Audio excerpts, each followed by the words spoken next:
अस्सलाम वालेकुम, मैं हूं समीर रहमान और इस वीडियो में हम कैपिलरीज के बारे में बात करने वाले हैं। तो सबसे पहले हम देखते हैं कि कैपिलरीज क्या है। तो कैपिलरीज की जब हम ब्लड की बात करते हैं तो ब्लड और टिश्यूज़ के दरमियान जो रिलेशनशिप है, और वो रिलेशनशिप क्या है कि भाई टिश्यूज़ ने क्या करना है, हमारे टिश्यूज़ ने एक्सचेंज करना है मटेरियल को ब्लड के साथ। अब वो एक्सचेंज ऑफ मटेरियल किस लेवल पर आकर होगा, वो कैपिलरीज के लेवल पर आकर होगा।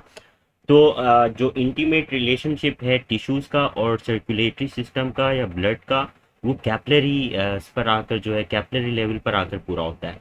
तो अब इसका हम स्ट्रक्चर देख लेते हैं। देखें, जो हमारी आर्टरीज हैं जिसके अंदर ऑक्सीजनेटेड ब्लड फ्लो करता है, वो आर्टरीज छोटी आर्टरीज के अंदर कन्वर्ट होती हैं, जिसे हम क्या कहते हैं, आर्ट्रियूल्स कहते हैं।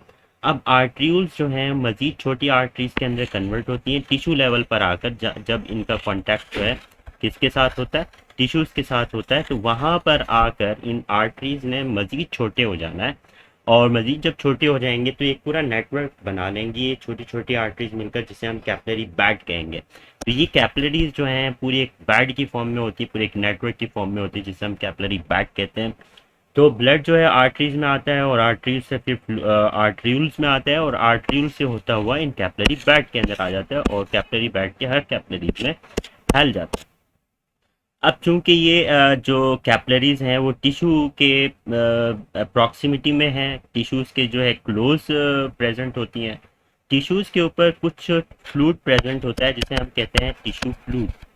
टिश्यू फ्लूइड जो है वो एक ऐसा फ्लूइड है जो कि ब्लड और टिश्यूज के दरमियान मटेरियल का जो एक्सचेंज है उसको मदद करता है, उसकी डिफ्यूजन में मदद करता है।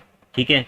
अब कैपिलरीज के अंदर जो ऑक्सीजनेटेड ब्लड आया है और वो ऑक्सीजनेटेड ब्लड में ऑक्सीजन है, और ऑक्सीजन जो है वो कहाँ जाना चाहती है, सेल्स के अंदर जाना चाहती है, टिश्यूज के अंदर जाना चाहती है।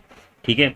अब टिश्यूज के अंदर कार्बन डाइऑक्साइड है और वो कार्बन डाइऑक्साइड जो है दोबारा ब्लड में शामिल होकर और हमारी बॉडी से बाहर जाना चाहती है। तो इस एक्सचेंज ऑफ मटेरियल को मदद करने के लिए टिश्यूज़ के बाहर जो है वो कुछ फ्लूइड मौजूद है जिसे हम इंटरस्टिशियल फ्लूइड या फिर टिश्यू फ्लूइड कहते हैं। अब टिश्यू फ्लूइड में क्या होगा, एक्सचेंज ऑफ मटेरियल होगा बाय डिफ्यूजन और या एक्टिव ट्रांसपोर्ट। अब कैपिलरीज के अंदर जो ब्लड आया है वो ऑक्सीजनेटेड ब्लड है, उसके अंदर ऑक्सीजन है। अब ऑक्सीजन क्या होगी, वो डिफ्यूज़ हो जाएगी या डिफ्यूज़ हो जाएगी कहाँ पर, टिश्यू फ्लूइड में, और टिश्यू फ्लूइड से फिर दोबारा हमारे सेल्स के अंदर चली जाएगी।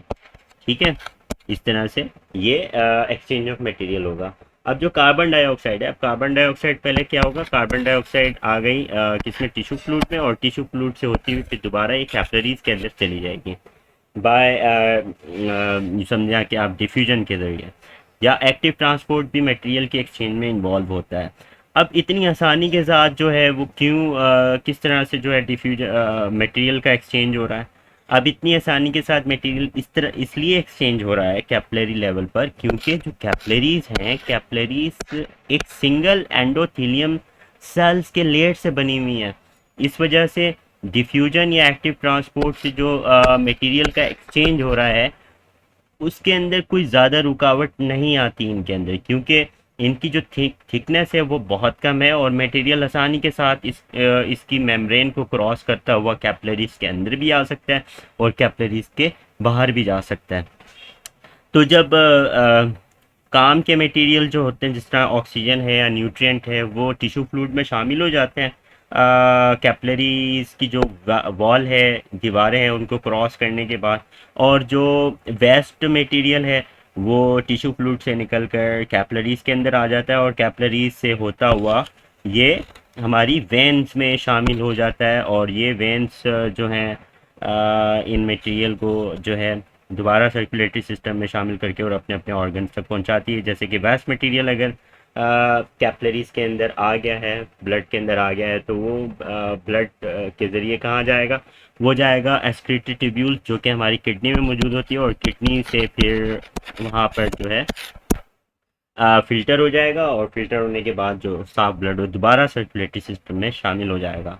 अब यहाँ पर एक और चीज़ है, वो है स्फिंक्टर्स। ये जो आपको छोटी छोटी सी स्वेलिंग नज़र आ रही है, स्वेलिंग्स क्या हैं, स्फिंक्टर्स हैं। और इन स्फिंक्टर्स कहाँ प्रेजेंट हैं, जहाँ पर आर्ट्रियूल्स और कैपिलरीज आपस में कनेक्टेड है, वहाँ पर जो है स्फिंक्टर्स मौजूद है। आप ये भी कह सकते हैं कि कैपिलरी एंड और आर्टरियल जहाँ पर मिल रहे हैं आपस में, वहाँ पर ये कुछ दरवाजे मौजूद हैं जिसे हम स्फिंक्टर कहते हैं। अब ये कॉन्ट्रैक्ट और रिलैक्स होते हैं।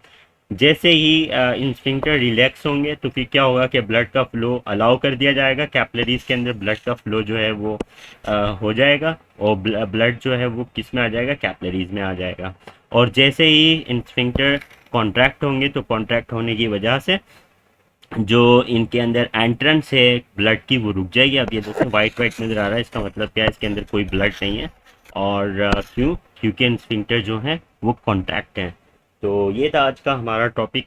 और नेक्स्ट टॉपिक में हम जो है ब्लड प्रेशर को डिस्कस करने वाले हैं।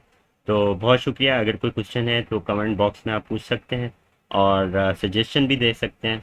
न्यू चैनल है और अभी आपके सजेशन की ज़रूरत है, तो आप की सजेशन को जो है वो वेलकम किया जाएगा। बहुत शुक्रिया आपका।